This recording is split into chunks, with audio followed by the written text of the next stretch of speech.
Washington State recently legalized assisted suicide.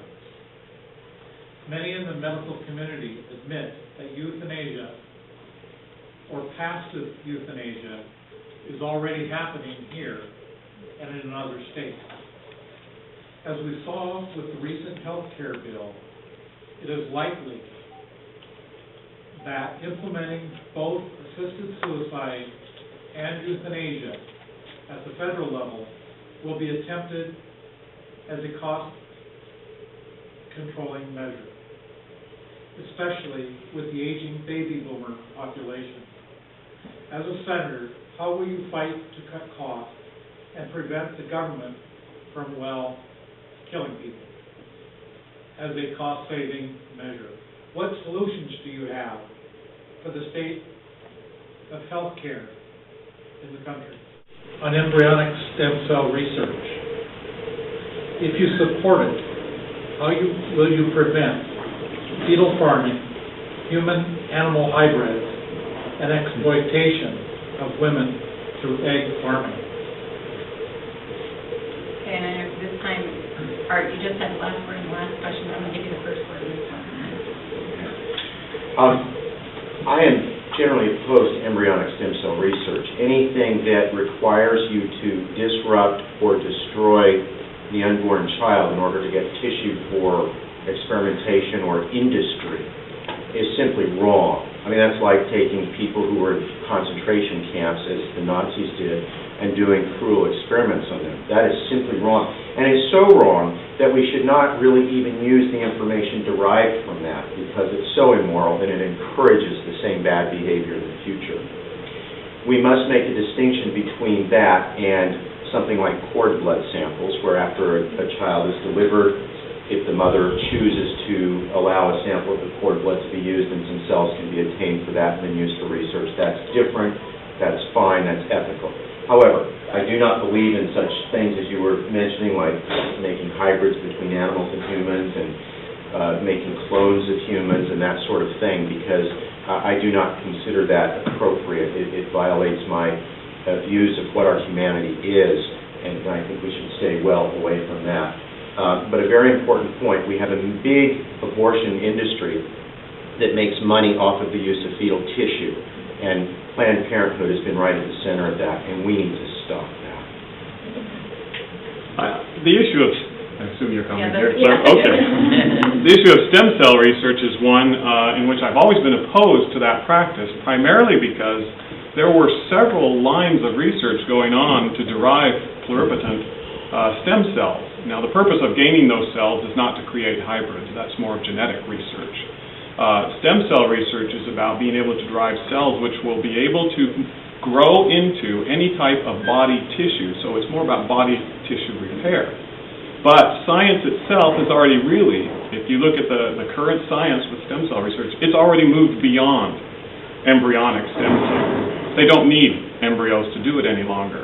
They have found very effective and much easier ways to do it with skin and other parts of the body which do not require the harvesting of embryos, either innocent embryos or those that would be used for money.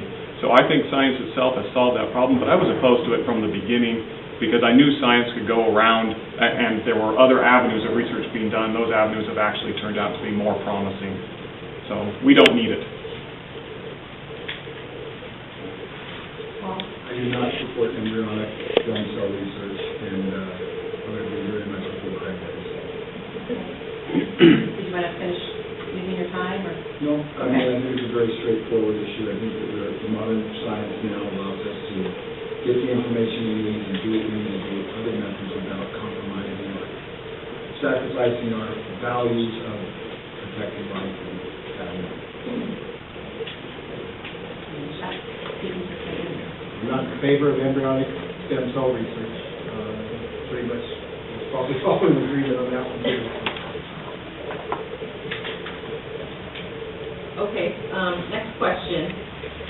A growing number of pro-lifers see defining in law personhood as beginning at conception as the key to restoring protection of the right to life for preborn children.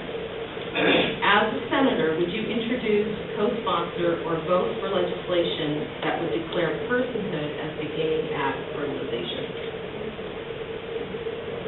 Start with Chuck this time. Knowing Clint's philosophy, I would say yes, he would co-sponsor, introduce, or support such legislation. Questions never come up before, but yeah, it's just consistent with his pro-life philosophy.